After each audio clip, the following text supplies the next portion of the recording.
Hi everyone, this is Niki Rowland and today I have a layout for Shimmerz. I am using the October Color Kitz. It's quite Halloween feel. It could certainly be autumn, but I've decided to go for Halloween because I love Halloween. So we absolutely love it in our family. We always dress up and do photos and always go trick-or-treating and generally do lots and lots of spooky activities. So this was ideal for me.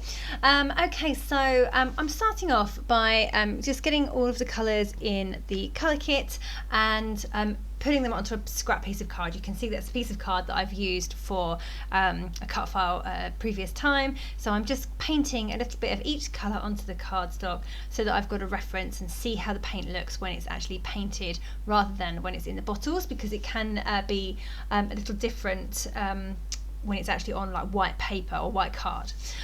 So I just did that there.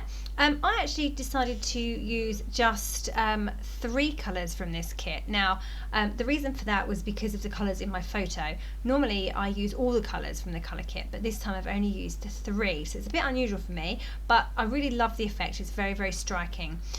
So my initial plan was I'm going to use that cut file, that fabulous funky fun cut file. I've got this feeling inside my bones, that is with the colour kit, and I'm planning to create a big area of colour directly onto my cardstock there. You can see it there. How striking does that look? I've literally just sprayed it directly on with those 3 colours.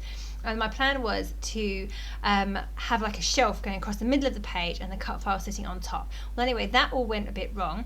And as you can see here, I've moved on a bit and I sprayed some more. Sorry that it's moved on so much without me showing you how I did that top part.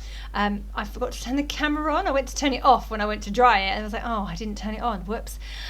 So anyway, I literally did exactly what I did for the bottom half. I sprayed it with the 3 colours. So the 3 colours I've used are Plum Pudding, Love, Ocean, number 9, and then Top of the Morning. So I've used those 3 colours and I literally sprayed them directly onto my page. If I had sprayed from far away, they would have the coverage would have been much, much wider, but I sprayed very close so that I knew exactly where my spray would be. And then I have this really intense area of colour, super duper striking. And I love those 3 colours together. They are ace. They are really, really fab. I just love them.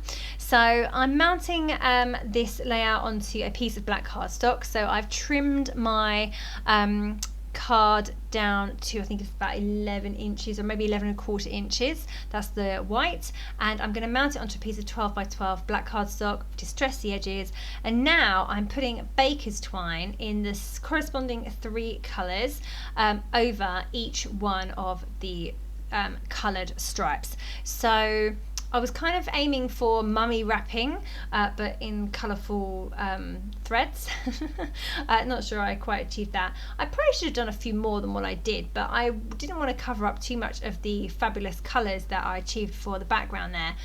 So I've just gone for 3 strands? Yeah, 3 strands of each colour. So I've got a purple and white over the purple section, black and white over the black section, and teal and white over the teal section.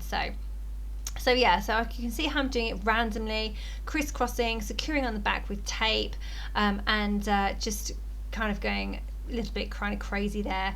Yeah, so it was just a bit of a fun thing to add over the top of my colours in the background. So yeah, I really love the look, and then I'm going to put my cut file on top of that colour, the colour area of colour.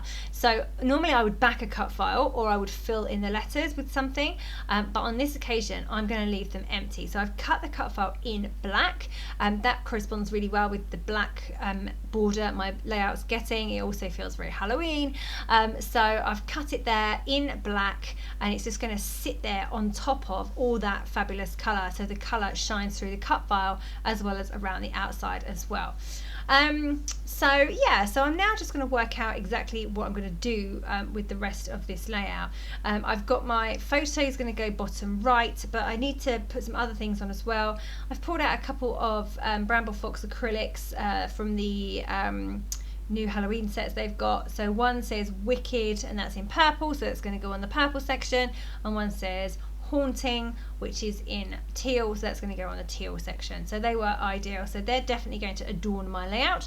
Right now I've decided that I'm going to raise up my title on my cut file on foam pads. Now, this sounded like a good idea at the time. I thought it was a good idea. However, my cut file I cut quite small, so my lines around the outside edges of my letters are quite thin. So therefore it was quite challenging to put lots and lots of foam pads on the background of the, without being seen, on the lines of the letters, on the outlines. So it was a little tricky, and I think you can definitely see them if you look at a slight angle. If you look face onto the layout, it looks fine. You might see a little bit here and there, but on the whole it's okay. But I do like my cut files to be raised. It gives dimension to the layout, it adds depth to the cut file, gives you lots of nice shadows. So I wanted to raise it. Also, of course, I had the baker's twine going across as well, so that was an extra level. I wanted it raised up because of that. I wouldn't have been able to stick it flat because I would have had these lines going through it from the baker's twine. So yeah, raising on foam pads is what I've done. You can see it there. It looks really striking, doesn't it, against that really bright, intense background. And the twine over the top just gives a bit of a different look. Okay, so I've got my photo bottom right. That's going to go there. It's going to stay there. The little skeleton on the cut file, it just dangles over the top of my photos, almost like he's sitting on the top edge of my photo, which is quite cute. And so now I have to figure out what on earth to do with the rest of this layout. So because I have so much colour on the background and it's a feature rather than like an area to build on top of, I want to keep as much of it on show as possible. So here I am digging through my old Halloween collections. So I've got some, I don't think there's anything from this year. I think there's some bits from last year and lots from before that. So generally I don't keep collections that are, in quote marks, old. I tend to work pretty current. I might have last year's something in my stash, but generally I don't keep older stuff. But I do make an exception for Halloween and Christmas. I tend to hold on to anything that is kind of generic Halloween or generic Christmas, and I hold on to those because we can always use them, because they go with they all go together, really, don't they? So so yeah. Okay, so I've just mounted my photo onto an old scrap of paper. I believe it's by Pretty Little Studio. It was an Ashley Horton collection, I believe. Good few years ago, that one. And I've got that Beware banner, which I think is from Hey Pumpkin, which was crepe paper last year, although they've re-released it this year. And right now I'm cutting out some ghosts. They are from this year's collection, so Spooky by Pebbles. There's a whole sheet of ghosts, really cute ghosts. I really like them, actually. So I'm just cutting out a few, and they are, I think it's this year's. It might not be. I might be wrong about that. It might be last year's. Anyway, very cute sheet of ghosts. So I'm just cutting them out, and then I'm going to have them flying around the background, basically. So they're going to be flying all over my colourful background. So yeah, I'm just cutting them out. I want them kind of floating. I want them all kind of facing towards the middle of the layout. That one, there's one big one that's bothering me. That I put him top right at the moment, but I don't like him in the end. I think he gets binned because he wasn't right. All the others were floating in a direction, and he was just standing up straight. So he got ousted. I'm afraid he didn't make the ghost cut. Right. Okay. So I am now going through some very old ephemera and working out if there's anything that I can use that's in these colours. Now, of course, traditional Halloween collection and colours have orange, green and black. So purple makes an appearance, but teal not so often. So I had to rummage around and see what I could find. So I didn't find anything in teal apart from that haunting word that's at the top there. But I've found a few bits of purple. Now, I know purple does appear in some Halloween collections, but hasn't done recently. So these are pretty old die cuts, yeah, there were a few bits. So I've just pulled out a star. I've pulled out a little banner that says Happy Halloween. It's an arrow, sorry, that says Happy Halloween. And then I've got the word boo, and then I've got a little thing, a semicircle that has 3 bottles of potions on, one of which is purple. So I've managed to find all of those. Right now I'm sticking down those acrylic words, and they're popping off the page because I have the baker's twine. I also have a warped background because of my mixed media. So I'm just putting some weights on there. So that's why there is a sellotape dispenser there and a punch. So they are holding down my acrylics to make sure that they bond with the page, which I say is a bit warped, so they do need some extra help there.